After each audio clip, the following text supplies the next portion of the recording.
Welcome, YouTube, to what is either going to be the first of many reaction videos, or the only reaction video I do. I don't know. We'll see. Kind of have to do reaction videos now, right? That's what YouTube has become. Google reaction video sharing platform. Here's the video that I'm going to be reacting to today. Alex O'Connor, for those of you who don't know, is an atheist apologist. In this podcast or whatever, he's speaking with the guy from The Office. Dwight? Does that sound right? Let's get to reacting. What is the best argument you've ever heard in your infinite number of debates, both online and in person, for the existence of God? There are so many. I think there's even an argument for the existence of God that can be made just from the number of arguments for the existence of God. Yeah.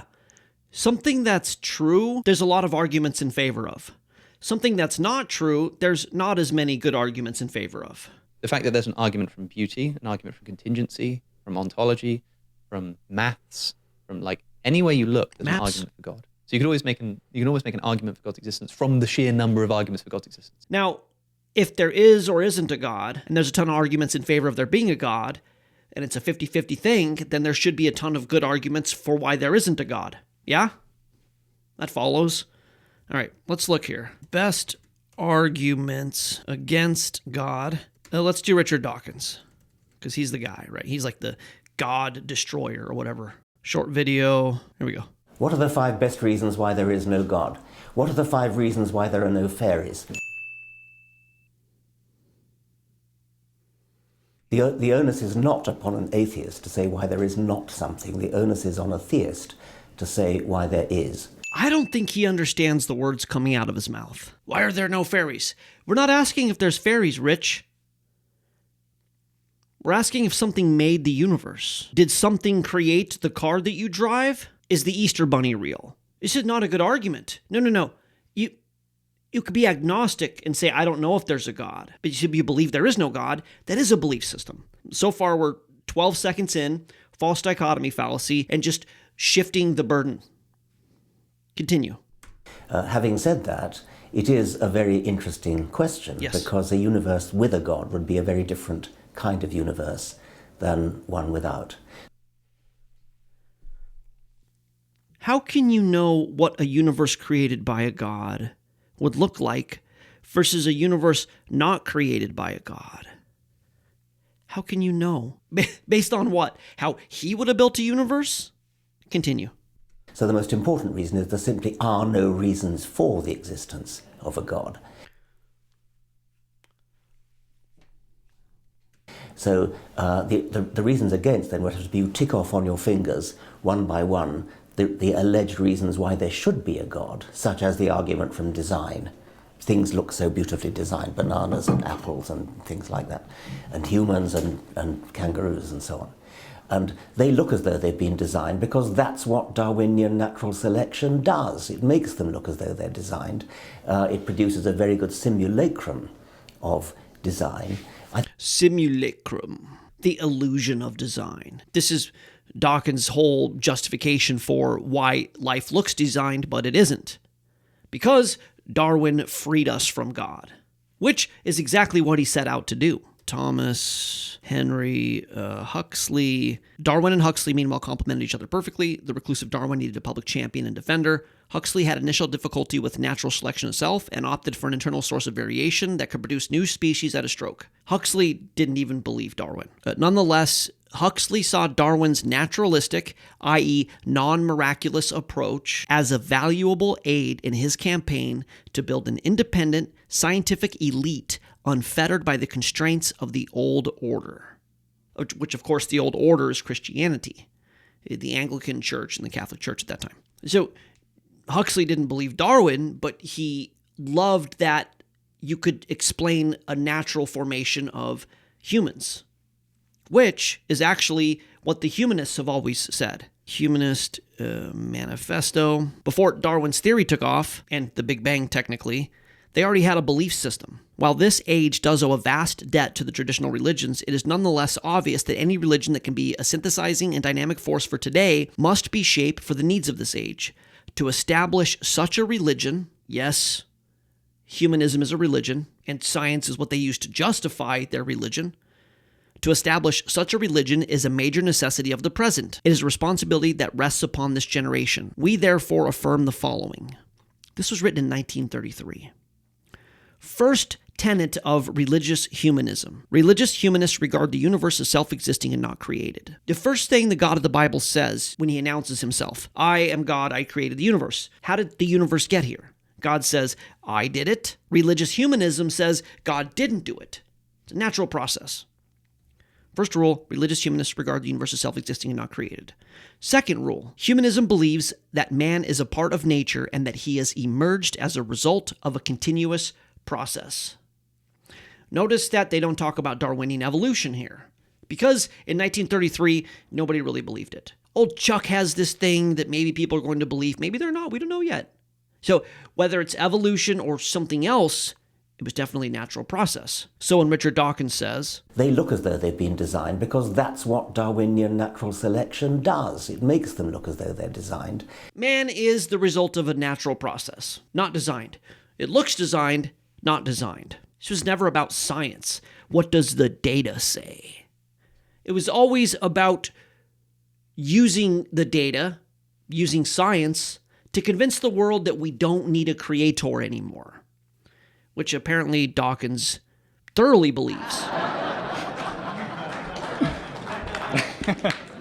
Thank you for a superb talk. Thanks. I think you could summarize your conclusion by saying that morality should be intelligently designed. Very happy to say that, yes. I think that's the most important reason against that Darwin has exploded once and for all the argument from design. The most important reason to not believe in God is that Darwin has exploded the need for a designer. I debate atheists for hours every week. It is remarkable how many people believe in atheism because they think evolution has debunked the need of a creator.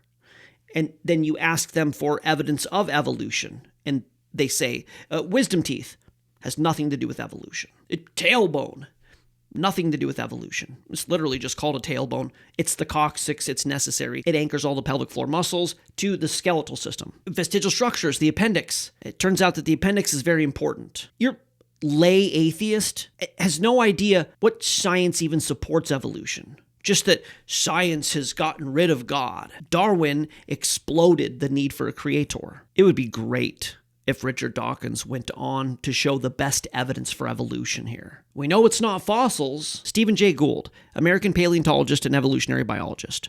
The extreme rarity of transitional forms in the fossil record persists as the trade secret of paleontology. The evolutionary trees that adorn our textbooks have data only at the tips and nodes of their branches. The rest is inference, however reasonable, not the evidence of fossils. Watch this. What is the best evidence for evolution? The best evidence for evolution is considered to be the fossil record. The fossil record.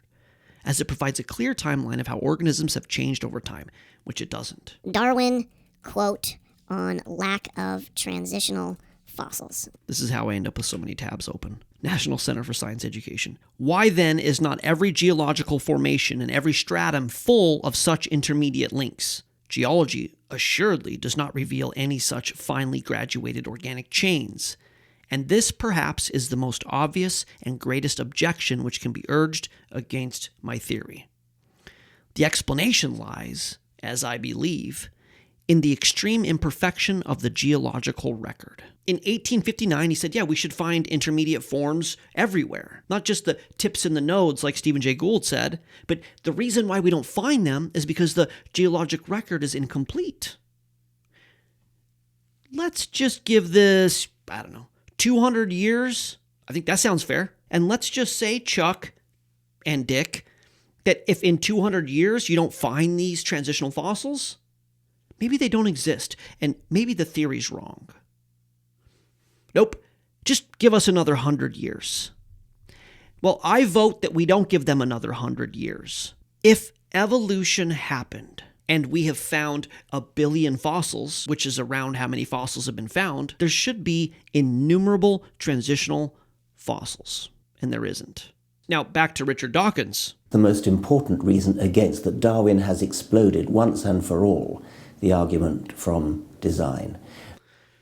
Look, there's evidence for evolution and there's evidence against evolution. In my opinion, it's entirely unbelievable that we went from tadpole to the human brain through random mutations. Natural selection, which we see happen, the stronger animal in the wild is going to survive. But because natural selection is true, it doesn't mean that random mutation created consciousness over the process of time. We see this happened, therefore that definitely happened. We live in a universe governed by entropy, where disorder always increases. What's more ordered? A cloud of gas and dust, which is what's supposed to have been here at the beginning of the universe, or the human brain? A rock flying through space, or DNA? Let's see if it gets better. Other reasons that have been offered, for example, people claim to have a subjective experience, a personal experience of God. Well, we all know how easily people are fooled. We all know how easily people hallucinate, how easily they imagine, how easily they dream. Like Richard Dawkins hallucinating and imagining and dreaming that Darwinian evolution exploded God. Yeah, we do know about that, Richard. What other arguments are there? The argument from first cause, well, that shoots itself in the foot, because if you're going to postulate a God as a first cause, you've then got a really big problem explaining where the God came from. I've debated college students that are much better at defending naturalism than Richard Dawkins is. The first cause argument shoots itself in its foot. You've got a problem of first cause. You have a universe.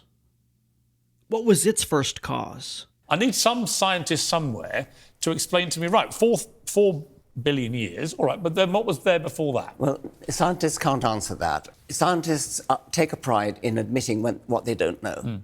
And they don't know what happened before the Big Bang. They don't even admit that the word before means anything with respect to the Big Bang. Physicists will tell you. But it has to. I mean, Well, it doesn't, because that's a naive statement. Physicists will say that you do not have to say there was a time began at the Big Bang, is what some physicists will say. Yeah, but to which I immediately respond with my basic human brain. Well, OK, if time began, when did it begin? Well, quite. And what was there before? Quite. Which is a fairly obvious question. It is a very obvious question. It's too obvious, and physicists will tell you that you're being naive. OK, so we've got a great story, but we're missing the first paragraph in this story. That bit got torn off. So you've got a great story from then on, but you don't know what happened right at the beginning. Do you think we need a beginning? Well, yeah, I mean, you sort of like opened a little bit of a door to saying, you know, does the universe need a creator to make this happen, right? Even a universe with a beginning can be fully self-contained. That the description of the universe, just because it has a first moment in time, does not require anything outside to push the button and get it started. So if it does turn out to be true that the universe had a beginning, you shouldn't think of it as there was nothingness and then the universe popped into existence. It's very hard to not think of it that way, because the flow of time is embedded in how we think about the world. And you think about, well, if there was the Big Bang, then it came from nothingness. But there wasn't a nothingness that turned into the Big Bang. That's the wrong way of thinking. Think about it from the other side. There was a first moment of time in the history of the universe. And just because there was that doesn't mean there was some reason why it happened. So it's reasonless at the bottom. That's right. You know, I would sadly, I would have, you know, Roger mentioned the disappointing idea that the universe will last for infinity years in the future and we'll all be dead. It's also kind of disappointing to say, well, why did the universe exist at all? And the answer is it just did. Stop asking questions like that. Yeah. See, you're disappointed. As we predicted. Yeah, I am disappointed. So if you want to say the Big Bang event, the Big Bang moment, the beginning of everything, we don't know whether that is right or not. We have room as theoretical physicists and cosmologists to invent new scenarios. So my favorite view of that is that there is a much larger universe that we don't see, that our little universe is a tiny little part of the whole picture, and the whole picture is actually symmetric, that there are people in our past who think that we are in their past, that time runs in the opposite direction for them as it does for us. All of us have the right to ask what was there 13.9 billion years ago. So always the problem of the origin of the universe, whether it's via cosmic inflation or via some other mechanism or some other theory, that problem will always be tied up with the issue of the second law of thermodynamics, by which entropy always grows. So whatever beginning we can conceive of, in the future, the entropy of that state would have grown. So that beginning will always be special relative to some final state. See if I'm following this logic correctly. Supposing that there needed to be a first cause is shooting yourself in the foot. But just saying we don't know what it is, that's a better answer than saying we think it was caused by something outside of space and time that created a reality. My God said, I was, I am, I will be. There was no before me. I have always been. He said he exists outside of the universe and created the universe from where he is at. I'll go back to the Minecraft analogy. Steve says nothing built this reality because who built the person that built this reality? Well, you're going to have a hard time explaining to Steve that it's a human being on Earth, made of flesh and blood on a rock flying through space, breathing air, eating food, all of the things that we do. He doesn't know that. He doesn't know where Marcus Persson came from. But that doesn't mean Marcus Persson didn't create the world that he is in. And again, our God saying that he always was, meaning he exists outside of time as we know it, eternally, solves the first mover problem. Has anything he said made any sense? He said, Richard Dawkins, you have a great chance here. You have 2 minutes to convince the world that your belief that there is no God is better than the ignoramus who believes there is a God. Fairies. There's no fairies. There's no God. Darwin exploded God, and now the first mover is a problem for us, but it's not for you? When your answer to that is that you don't know? Science doesn't know? Primordial simplicity. So the argument from first cause shoots itself in the foot.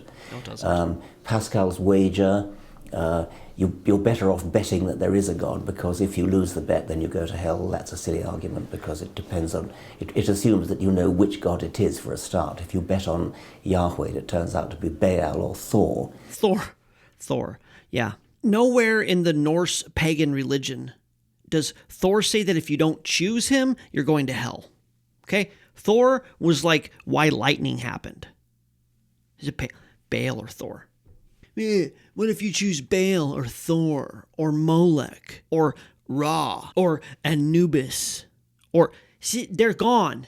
Our belief system is alive and well, unchanged for thousands of years. It's like Richard Dawkins is like a 5-year-old brat who's just like, can't take my cereal.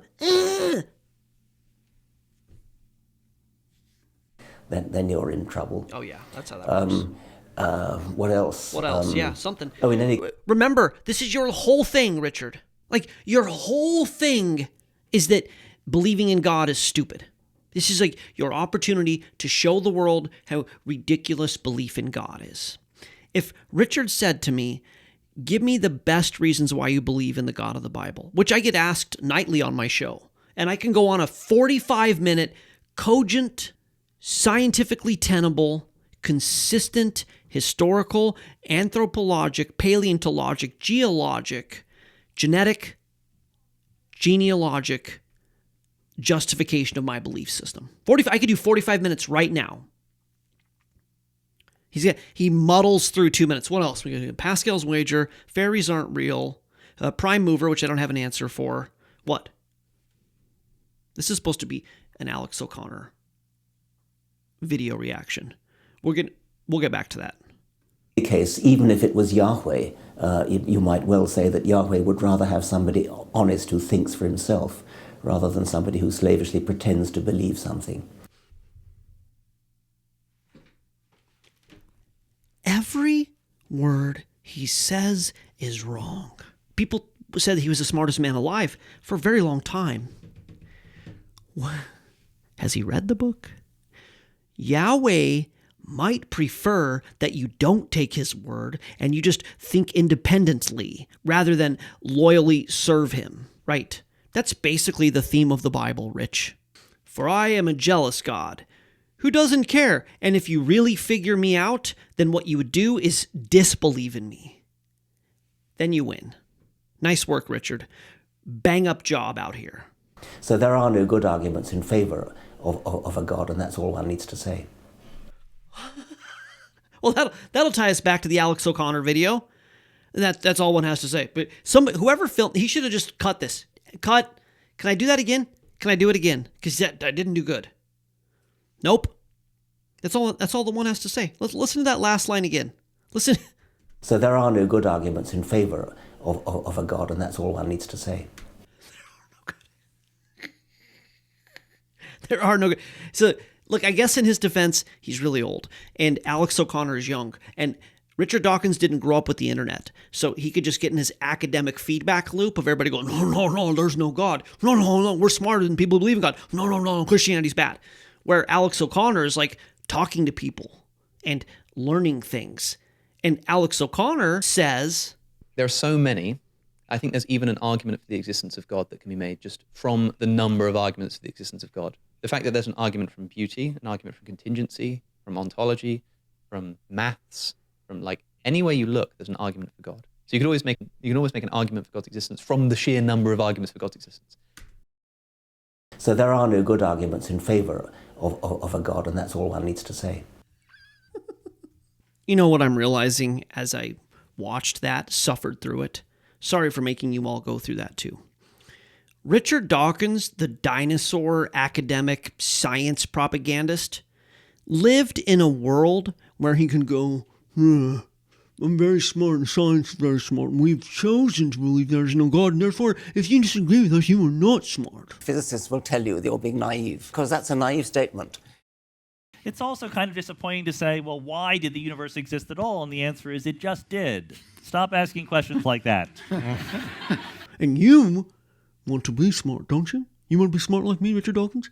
That means you believe what I believe. That makes you smart, see? And he could do that. And people were like, yes, Professor Dawkins, you are very smart. I'm very stupid.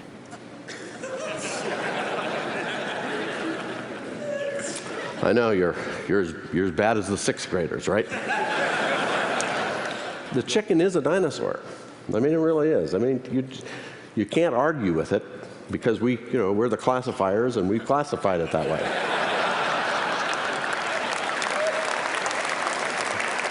What comes to my mind, and we discussed this when I was on your pod, is I tried to be an atheist. Yeah. And I really spent a good couple years, at least, just really trying to exist in a world that inherently didn't have any meaning to it or didn't have any kind of transcendent power beyond what could be kind of determined through scientific diagnosis.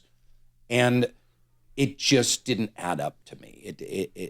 It didn't make sense to me. It didn't work for me. It just didn't add up. I mean, I guess, what's the famous watch on the beach analogy of God? Yeah, the teleological argument. Yes, that if you're walking along a beach and you see a perfectly functioning Swiss watch, you're not going to go, oh, wow, all of these elements just fell together here on this beach and created this beautiful, perfect watch that's incredibly... You'd be like, someone made the watch. Yeah. When I deeply imagine a three-dimensional universe made of, energy, but, matter and atoms and dark matter, and there was a big bang, and there's galaxies, and that it just happened, it just existed, it just sprang into existence, and that there are, physical laws, and then somehow out of that, chemistry became biology. And see, this is important because basically, Richard Dawkins just hand-waved this away. You believe in fairies?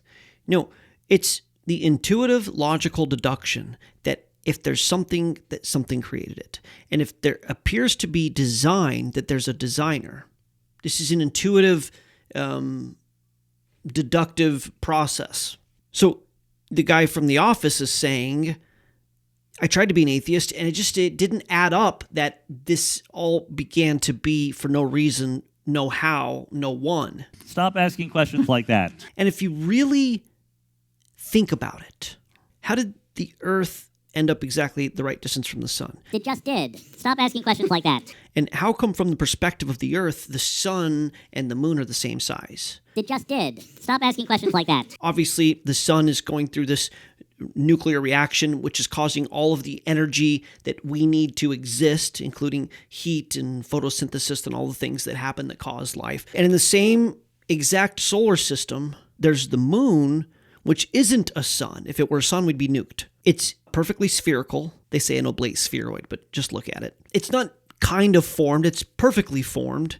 There's no asteroids going around it or moons of the moon. And it's got a reflective dust coating. If it was just a rock, it wouldn't provide moonlight. It would absorb the light, but it refracts the sun's light. So at night you can see. The Bible says a light by day and a light by night. The moon is a night light. It is. And it's the same size as the daylight, the sun. And it goes through this 30-day cycle of waxing and waning that you can basically look up at it from wherever you are on the planet every night and see what day of the week it is. It's an app. It's a time-telling app that provides light to the Earth. You want to believe that. They just ended up at the right distance, the right time. You know, if we're here 100,000 years from now, the moon will be a lot smaller. And if we were here, 100,000 years ago, the moon would have been a lot closer? I don't know how that would have worked. It just did. Stop asking questions like that. It's not just in the right place in the solar system. It's in the right time in the solar system. And there's life instead of not life, which we've looked at Mars and other planets. There's no life anywhere else. There's life here. The same processes that would have created life here have happened on other planets. Why aren't there other planets with life? And life is not just single-celled organisms, just amorphous blobs like Darwin believed. No, they're highly, highly complex cities. Each cell, energy transport, waste removal, energy aggregation, 3D printing. It's remarkable. And there's one human race, and we have dominion over all the animals, just like the Bible said. According to science, there's 7.5 million animals. There's one animal that builds rockets and goes into space and is making videos here on YouTube and building computers and having this industrial revolution. Why are we different than the rest of them? Stop asking questions like that. The chances, and I'm not great at math, the chances are 1 in 7.5 million that we would be different than the rest of them, especially when the rest of them basically operate on the same level. They basically do the same things. And then there's us, and we corral all the animals. The second there's a zoo opened by the chimpanzees and the humans are an attraction in the chimpanzee zoo, then I might go, yeah, okay, whatever. We're similar. But that's not happening. And we all know that's not happening. Us being made in the image of the living God is far more likely than the same process that created a banana created us. And we're just that much different than everything else. So good on you to go down into the shallow well of atheism and go, no, nope. This is why Richard Dawkins saying fairies isn't sufficient. Because we're not talking about whether or not fairies are real. There's no contingency of fairies being real. There's no contingency of unicorns being real. Or when Leonard Krauss says the flying spaghetti monster. Nothing is contingent on the flying spaghetti monster. Those are ridiculous things to believe in, but believing that something made this is not a ridiculous thing to believe in. And science hasn't exploded God. These are the kinds of things that atheists should be pondering, and they would be pondering. If you didn't have guys like Richard Dawkins saying, no, smart people don't believe in God. Don't you know science has figured out there is no God? Continue. Creatures were created, and there was paramecium, and then there was, little amoebas and whatnot, and then they evolved into creatures, and somehow we have a creature and we have a large consciousness, and we're having this conversation over this podcast. When I think of the totality of that, without any kind of greater power or energy, it doesn't make sense to me. So you're saying, Rain, that you believe in fairies? Dawkins logic? Not just on a cognitive level. It just doesn't make sense in my heart. It doesn't make sense in my life experience. When I picture all of that with some kind of greater unknowable energy beyond time and space coursing through it, it makes total sense to me. I don't know what he says here, but I'm genuinely curious what Alex O'Connor is going to say to this. He's a thinking man, so I imagine he's going to say something like, yeah, that totally makes sense, which is why I'm more agnostic than atheist. It can be there's something behind this. He's going to have to talk about science. He has to. If he says something like, well, Richard Dawkins says, or something like that, what is he? I don't know. What is he going to say? There are two things to say here. One is that, like, can we understand how things like emergent conscious experience just appear in this universe if there's no God? But also, can we understand how there's like complexity without some kind of creator? On the first point, that's kind of what he said there. That's kind of what he said there. I saw a video the other day of like a CPU in a computer, this tiny little microchip zoomed in on a microscope, and it's incredible. I mean, they are so tiny and just packed with little electronic functions. And I genuinely just don't understand how computers work. I do not understand how people get a bunch of like metal and copper and stuff like this and sort of arrange it in a particular way, and you're able to sort of produce like you're able to watch this video on the YouTube channel, like beamed over. Like all of this is just because people have put atoms in the right order, doing things that now people can like hear the words that we're saying. Instead of a table or a shoe, it's a computer. But it like, and I'm like, that is an unfathomable mystery to me. Like, am I like if I saw a computer for the first time, and I was playing chess with it, and it was talking back to me, and it was connected to the internet, and it allowed me to speak to my mother halfway across the globe or something, right? I said, what on earth is this? Like, if you showed it to someone 200 years ago, and they said, what is this magic? What is this sorcery? Like and you said, oh, it's just made out of like, metal and zeros and ones. They would literally just not believe you. They'd be like, that. I'm sorry, that doesn't make sense. It just doesn't make sense. But the computer is in fact reducible to those metal objects just clanging into each other and producing this orders of magnitude more confusing and amazing. But there weren't a bunch of molecules in a shoebox and you shook them up. No. And then it's like monkeys writing Shakespeare, and then you pull it out and there's a laptop. By the way, they've actually done that research. Somebody put some monkeys in a room with a typewriter. It turns out that they don't type randomly. They had like a fondness for the letter F or something. So you probably wouldn't get Shakespeare even with an infinite amount of time. But that's the infinite monkey theorem, which was just disproven by statisticians. So the example of a computer is a bad example, Alex O'Connor. Yeah, it's a computer, and it came about through elements from the earth. What else would you expect us to build with? And we believe with intelligent design that something designed the computer, and Darwinian evolution basically says the shoebox thing. Put them in a shoebox, shake them up, and a laptop spits out. The other question then is, where does that complexity come from? Yes. No matter whether you can create these incredible emergent things, why is there that complexity? Who put it that way? And of course, the problem with the watch analogy is that we don't believe that complexity, like biological complexity, just came about, just popped into existence. We believe that it evolved through natural selection. And so it'd be as if you saw this watch that was incredibly complex, and then you discovered billions of years of watches which somehow were able to reproduce themselves. And every time they reproduced, they had slight differences. Sometimes they ran a little faster, sometimes a little slower, and for some reason, whichever ones were closer to accurately recording the time, believe somehow and for some reason, so far, keeping score, were more likely to keep reproducing. Yes, but if there's also that would sort of do away with the mystery a bit. But if there's also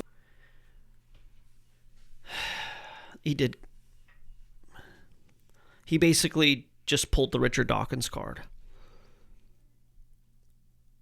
Yeah, sure, it's a watch, and we know watches can only be designed by humans. They're not going to come about through natural processes. But if somehow, and we believe if this happened and that happened, then it could become more complex over time. This is why Darwinian evolution has been so radically forced down our throat by the materialists. Because then they have the amnesty to say, it happened. It's what Huxley said. Where is that at? Rattlesnake Voyage. Huxley had initial difficulty with natural selection itself, as he believed in an internal source of variation that could produce new species at a stroke. Nonetheless, he saw Darwin's naturalistic, i.e. non-miraculous approach as a valuable aid in his campaign to build an independent scientific elite unfettered by the constraints of the old order. This is why evolution is so important to them. Sure, we have the brain, but it was this bottom-up process that, again, if it were true, would be supported by fossil evidence, which it's not. There's no pre-brain, middling brain, fully formed brain. We only find species at the tips and nodes. I didn't expect Alex to basically go science. Trust the science, bro. I don't know why I didn't expect that. I should have, because clearly he's highly educated, and when you spend that much time in academia, you're a philosopher, and so you don't necessarily understand biology, but you do your area very well, they do their area very well, so you trust what they say, and therefore science has done away with the need for a creator, i.e. evolution. And then you find out that a lot of the professors that push this are naturalists themselves. They're very much like Richard Dawkins. So it's not fundamentally about the data. It's about using the data to support an existing worldview. And that worldview is that in order to get around the need of a creator, you need a theory that can justify this really wild belief system that it all happened by chance. There's only a couple more minutes left in this. I sure hope Alex contributes something more profound than natural selection. The second law of thermodynamics that says that everything is going to be falling apart. Yeah. Why is there an impetus towards life and ever-increasing complexity? Because that applies in a closed system. And of course, we're constantly getting extra energy from outside of the Earth. We get it from the sun. Show me a time when the energy of the sun reverses entropy, if not through the DNA code. In a simplistic sense, the DNA code is a blueprint. It's the general contractor, the head architect engineer. And it's saying, okay, take that wood over there. Take those electrical wires over there. Bring the plumbing equipment over there. Now we're going to build this building. And it takes these existing parts, just like Alex had said with the computer parts, and it causes them to be arranged in the order that they need to be for life. So yes, if I grant you DNA, and if I grant you that DNA has self-repair mechanisms that can then take the energy of the sun and fix the damages that entropy is causing, then I guess fine, yeah, you can say that the sun's energy is reversing entropy. But that would be like me saying the sun can fix your house that's falling apart. This is a 120-year-old farm home that my wife and I bought in 2020, and I have spent a lot of time and energy and resources reversing entropy in this house. This room, entirely gutted, entirely rebuilt. New electrical, new subfloor, new insulation, new drywall. So in this case, I am DNA, and I am taking the resources and using my energy, which actually does come from the sun because we get our energy from food, and I'm rebuilding this house. So without me, the house falls apart, or without somebody to fix it up. So if you think that the sun's energy is reversing entropy, then leave this house here and see if the sun's energy reverses entropy. We all know it won't. The sun's energy, without being utilized very specifically, is actually a damaging force. If there is an explosion, there's going to be a tremendous amount of energy introduced to wherever the explosion happens. But that explosion is not going to cause things to be more ordered. Now, a car engine designed by humans can take thousands of explosions, which is what an internal combustion engine is, and specifically guide those explosions through the drivetrain to propel the car. So again, if you design an apparatus, something to take the input of energy and cause more order, sure, energy can reverse entropy. But I don't think the sun is doing that. The sun is a nuclear reaction. It's nuclear. So Alex O'Connor, Charles Darwin, Richard Dawkins, they say, oh, the sun is providing the energy necessary to reverse entropy. Yes, but only via the gene code. through DNA, that science has no answer for how it began to exist. And it looks clearly designed. It's basically a quaternary computer code. Bill Gates says that it's more advanced than any computer code that we've ever created. Okay, let's go back to this video. For now, like entropy can go in the wrong direction in isolated pockets. And that's something like what's happening on this podcast. But it can't go on forever, is probably the point. But I don't want to just dismiss it, because it is a powerful consideration. Why is there something rather than nothing? How do we explain this complexity? We can explain the complexity of biological organisms, but we can't explain the complexity of the fine-tuning of the universe, those constants. That's something that's outside of our purview. Wow. See, I like Alex O'Connor, and he brought up fine-tuning arguments. See, he's intellectually honest with the material. He says, there could be God, there cannot be a God. Biologic complexity is answered here, but the universe having come into existence isn't answered. And also the fine-tuning argument, which people don't talk enough about. These are the constants that govern the mechanism of the universe: the speed of light, the pull of gravity, the strong and weak nuclear force. These are all set within a very narrow parameter that if they were slightly different, you couldn't even have hydrogen and carbon and oxygen stick together. I'm glad he brought up the fine-tuning argument. That's cool.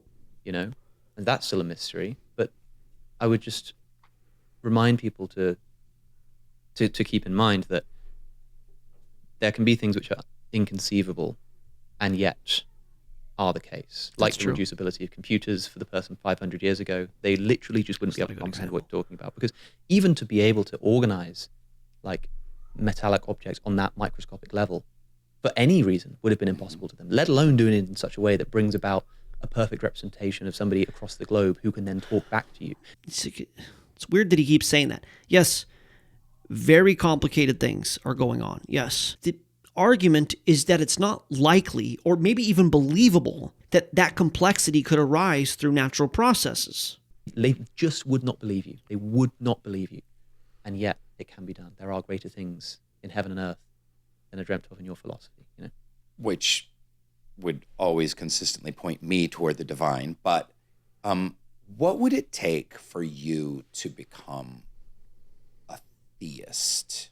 Would it take increased understanding? Would it be an argument? Would it be some kind of scientific proof, on some kind of,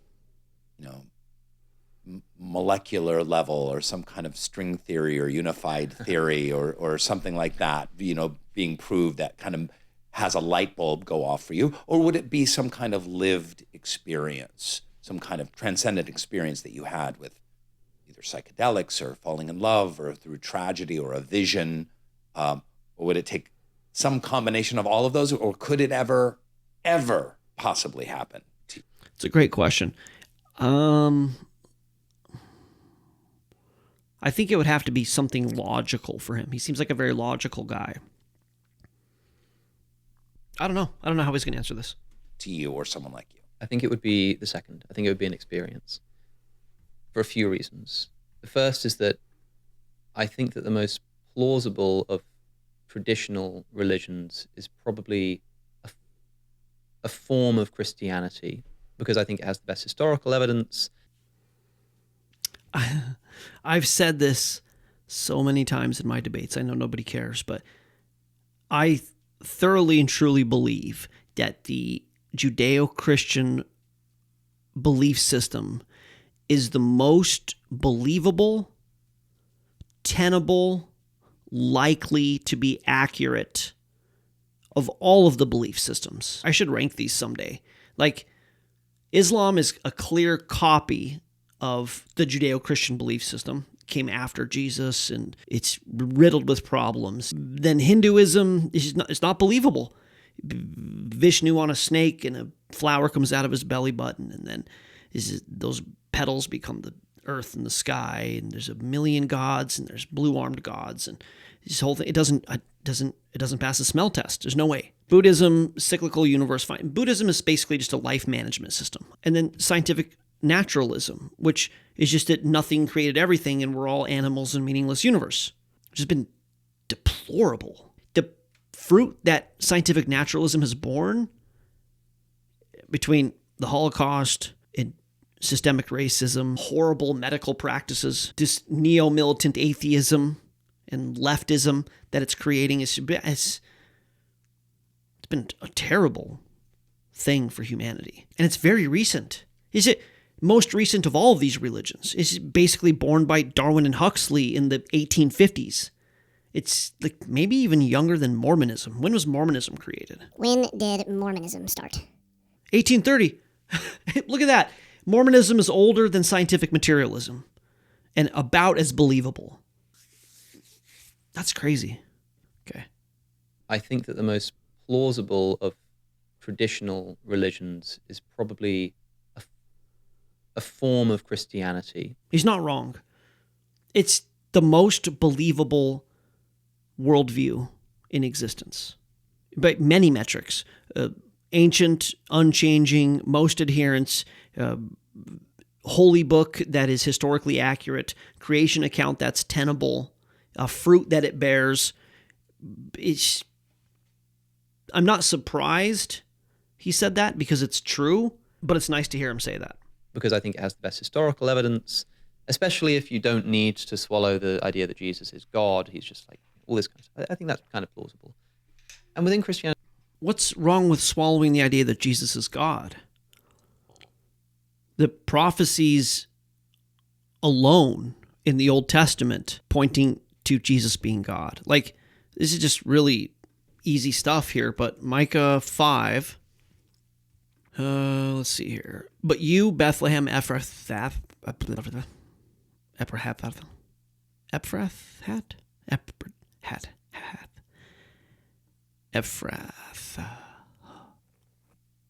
though you are small among the clans of Judah, out of you will come for me one who will be ruler over Israel, whose origins are from of old, from ancient times. Daniel, Shadrach, Meshach, and Abednego. So Nebuchadnezzar throws Shadrach, Meshach, and Abednego in the fire. And then Nebuchadnezzar the king was astonished and rose up in haste and spake and said unto his counselors, did we not cast 3 men bound into the midst of the fire? They answered, and they said, yes, that's true, O king. He answered and said, lo, I see 4 men loose, walking in the midst of the fire, and they have no hurt. And the form of the 4th is like the Son of God. We could do this all day, but the idea that Messiah pre-existed David, at least, Psalms 110. Here we go. The Lord says to my Lord. Jesus referenced this when he was talking to the Pharisees. So Yahweh, this is David looking at the throne. Yahweh says to David's Lord, sit at my right hand until I make your enemies a footstool at your feet. Jesus showed the Pharisees, he said, whose son will Messiah be? And they said, the son of David. And Jesus said, how can the Messiah be David's son if David called him Lord and saw him sitting at Yahweh's right hand? Yahushua, Jesus pre-existed David. And according to Micah 5, Messiah's origins would be from of old, from ancient times. Why can't Jesus be God or the Son of God? Anyways, continuing. Why Christianity over Islam? I think it has better historical case for the crucifixion and resurrection of Jesus.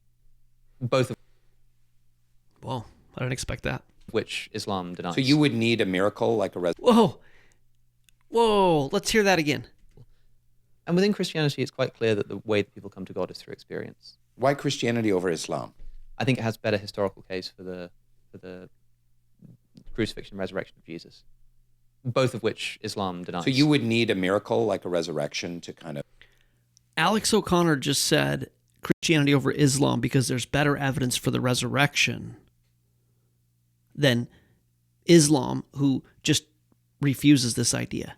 Is he saying that it's more likely that the resurrection happened historically? And since Islam denies that, it's a less believable faith system? Interesting. Have proved to you the divine truth of Christianity? No, I think that if the resurrection of Jesus happened as it was recorded, that would be a pretty good indication that there's something really special about this Jesus guy, and we should be taking what he says very seriously. Yes. Yep. When I deconstructed and reconstructed, I'm so thoroughly convinced that the Shroud of Turin is a legitimate artifact. The Shroud of Turin was a vital part of it. The Bible code really helped my faith at the time. Just put into context what Alex is saying here. The resurrection has some historical validity. And if he was resurrected, we should take what this Jesus guy said very seriously. I am convinced that Jesus of Nazareth was a real historical figure. He is the promised Messiah that the Jews are waiting for. He died at the hands of the religious authority via the Roman government, as documented by the Talmud, which is not a Christian historical account, that Jesus of Nazareth was stoned and hung on Passover Eve, killed for, heresy, idolatry, sorcery, I think, and that the disciples who were already like, hey, we love Jesus, this is great, but it's also really weird, is if they were very much the conspiracy theorists of the time. And when Jesus dies on that cross, the only thing you do there is you go, I was had. It was like, I believed him, I wanted to believe him, but some of it was so hard. The things he would say were just, we've lost friends and family and everybody hates us. And it turns out I was in a cult and the cult leader was a criminal. That's the natural human response to having experienced that, is my opinion. I think it's scripturally supported, at least by Thomas. Everybody was like, don't talk to me about a resurrection. I'm done with that. I'm done. Look, I'm out. Toxic. I'm out. Let me get on and try and salvage my life. The resurrection stunned them, shocked them, and this was the birth of Christianity. This is the living God who came into his creation, and we brutally murdered him, and he let it happen so we could live forever with him, to pay our sin debt. And this was verified and validated by the resurrection, which very likely happened. And yes, Alex, we should take serious what this Jesus of Nazareth said, because he is the Son of the living God, and it is the most believable faith system. He's the creator, and he came into his creation and lived like one of us and died at our hands so we could spend eternity with him. So in addition to it being scientifically and historically accurate, it's the most beautiful, tragic love story ever written. If you believe in Jesus, my fellow Christians, we are on the right side of history. And in the process of time, we will look back at this rigid scientific materialism and see it for what it was: a creation myth, a dogmatic, religious system of belief. The irony. Is there more to this? Muslims will say the same thing, that Jesus is a very serious guy who needs to be taken seriously, but they don't believe he was crucified. So if we knew that he was crucified and resurrected, we'd know we'd need to pay attention to him, and in a way that Muslims have misunderstood because they don't believe in that. Yes. Of course, I don't believe that Jesus did rise from the dead. I think that there's better evidence for that as a historical case for this worldly religion than there is for other world religions. Okay. I might be wrong about that, but I do think personal experience is the way to bring it about. If I'm going to... It seems like young Padawan Alex is being called by the shepherd. And you know what? He's always stood out to me as trying to be intellectually honest. He has his biases, we all do. But if he's genuinely searching for the truth, he will find the truth. Man, this isn't a new story. For the last 2,000 years, thousands and thousands and thousands of intellectuals, philosophers have set out looking for the truth and found it. Turn a page and turn it and then go like, there he is, I found God. Mm-hmm. Firstly, it tells me that am I supposed to think that people who are like me, who are convinced by the same kinds of things as me, but don't have the time or the education to read an argument like that because they're too busy being a single mother, bringing up a family somewhere, and they haven't got time to just sit around reading books, that they're not going to meet God because, they have to sit down and read this 200 premise syllogism.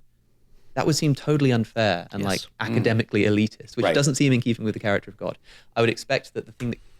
Wow, that's a profound insight. That it's going to be experiential, because if the only way you can find Jesus is to basically have the intellectual capacity, the intelligence, the time necessary to really explore all these abstract ideas about the nature of reality, that would be the only way you'd find him. So for him to meet you at your level is the most likely way. It's really profound. It convinces you of God's existence would be a religious experience of some kind. But remember, Richard Dawkins says, no, Mr. Alex, don't you know that? Because, hey, I like your sweatshirt. Because experiences don't count. Richard Dawkins says so. Richard Dawkins. The difference in intellectual integrity between O'Connor and Dawkins is striking. So I was calling Dawkins the dinosaur earlier. It's like, this young man is refreshing atheist. If he's even an atheist, he might be more agnostic. And talk about evolution. That version of atheist has evolved from Richard Dawkins to Alex O'Connor. And this is a far more sufferable version where it's like, you know what? He may be real. I disbelieve it, but it may be real. Man, it's almost like if he could just let go of that scientific materialist dogma, he'd be really in a good position. Amazing how many people that is separated from the living God. And it's pushed by people like Dawkins. Isn't that crazy? But that, if you do want to do the syllogisms and the arguments, God's there too, of course, because God's everywhere. And if you're interested, then yeah, you'll find him there. But that's not what it takes to believe in God, you know what I mean? But then it's also true that maybe God just meets you where you're at. Like if you are an analytical person who likes argument and debate, then that's where God will place himself for your discovery. But if... Yes, he can meet you there. He met me there. I've been debating this and thinking this through for years and years now. And whether it's the universe not being locally real, quantum entanglement, the death of the Big Bang Theory, the evidence for the flood, the evidence of a recent human advent, all of these things that at any point in my research I may have gone, it's just not true. The Bible's not true. Rather, I'm more convinced now than when I started doing VOR. I'm thoroughly convinced in the veracity of Scripture. So yes, if you're into research and academia and science and debate, he can meet you there too. He met me here. If you're not, if you just care about having a nice time with your friends and your family and loving each other, then that's where God will place himself to be discovered too. Yeah, remarkable. He's going to make a great Christian apologist. All right. Well, let me know if you think I should do more reaction videos. I don't really want to believe that's the new direction VOR is going, but I have a lot I want to say about everything that I see, so I'm here for you. Love you. Thanks for watching and transmission.